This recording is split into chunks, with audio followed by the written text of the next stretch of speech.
என் பேரு வினய். இன்னைக்கு நான் என் அக்கா பொண்ணை பார்க்கறதுக்காக தான் அவங்க வீட்டுக்கு போறேன். என் பெரியப்பா பெண்ணு பெத்த அழகு ரதக்கிளி தான் ஸ்ரேயா. அவ ரொம்ப அழகா இருப்பா.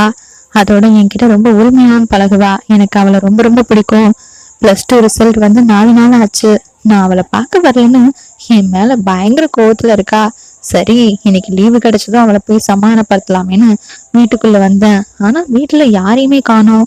அக்கா அக்கான்னு கூப்பிட்டுட்டு நான் ஹாலுக்கு வரப்போ ஸ்ரேயா ரூம்குள்ள இருந்து ஓடி வந்தா. நான் ஆசையா அவகிட்ட பேசலான்னு போனப்போ முகத்தை திருப்பிக்கிட்டு போயிட்டா.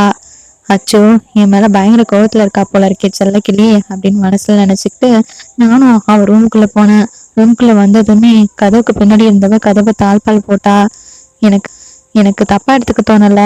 அவளை பார்த்துட்டே ஸ்ரேயா குட்டின்னு அவ கண்ணத்தை தாங்கி பிடிச்சேன். அவ என் கையை தட்டி விட்டு பாஞ்சு நினைச்சத அப்படியே என் உதட்டுல முத்தத்தை கொடுத்துட்டா. என்னால ஒண்ணுமே சொல்ல முடியல.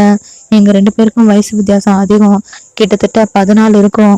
இவ திடீர்னு இப்படி வந்து செஞ்சதும் எனக்கு என்ன பேசுறதுன்னே தெரியல. அவ சாதாரணமாலாம் முத்தம் கொடுக்கல.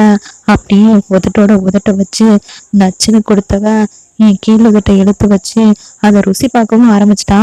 எனக்கு என்ன பேசுறதுன்னு தெரியல. அவளை விளக்கவும் என்னால முடியவே இல்லை. முதல்ல ஒரு பொண்ணோட நெருக்கம், அதுவும் என் அக்கா பொண்ணோட நெருக்கம் என்னை அப்படியே வேற உலகத்துக்கு கொண்டுட்டு போயிடுச்சு.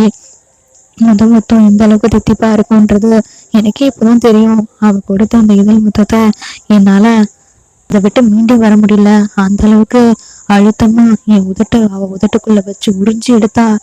ஒரு ஆம்பளை பையனுக்கு கூட இந்த அளவுக்கு மொத்தம் கொடுக்க தெரியுமான்னு அதிசயமா இருக்கும். அந்த அளவுக்கு என் உதட்டை வச்சு கடிச்சு என்னென்னமோ பண்ணுனா. கீழ் உதட்டை தான் அப்படி பண்றான்னு பார்த்தா மீச குத்துன்னு கூட யோசிக்காம மேல் உதட்டையும் பிடிச்சி இழுத்து அதுக்கு மேல முத்தம் கொடுக்க ஆரம்பிச்சிட்டா. இதோடையாவது விடுவான்னு நினைச்சேன். ஆனா விடாம என் இதெல்லாம் பிரிச்சு உள்ள போனா.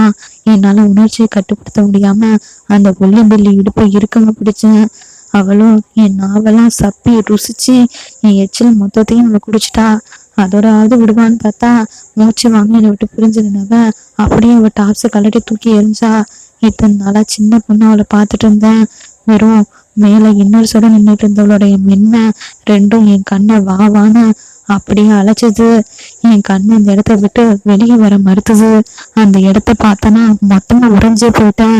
அவளும் கொஞ்சம் கூட அசராம அப்படியே என் தலையை பிடிச்சி அவன் நெஞ்சுக்குள்ள வச்சு சாச்சுக்கிட்டா. ஏற்கனவே என் உணர்ச்சி கூட போராடிக்கிட்டு இருந்தேன். இவ இப்படி பண்ணோன்னு என்னால தாக்க பிடிக்க முடியுமா என்ன? அடுத்த நிமிஷமே பாஞ்சிட்டேன். அவளும் இதுதான் எதிர்பார்த்திருப்பா போல இருக்கு. 2 பேருமே கட்டிலுக்கு போனோம். நான் எப்ப அவளை தூக்குறேன்னு எனக்கு தெரியவே இல்லை. அடுத்து நான் எப்ப சட்டையும் கலக்கணும்னு தெரியல. அடுத்தடுத்து நடக்க வேண்டியெல்லாம் சிறப்பா நடந்து முடிஞ்சது.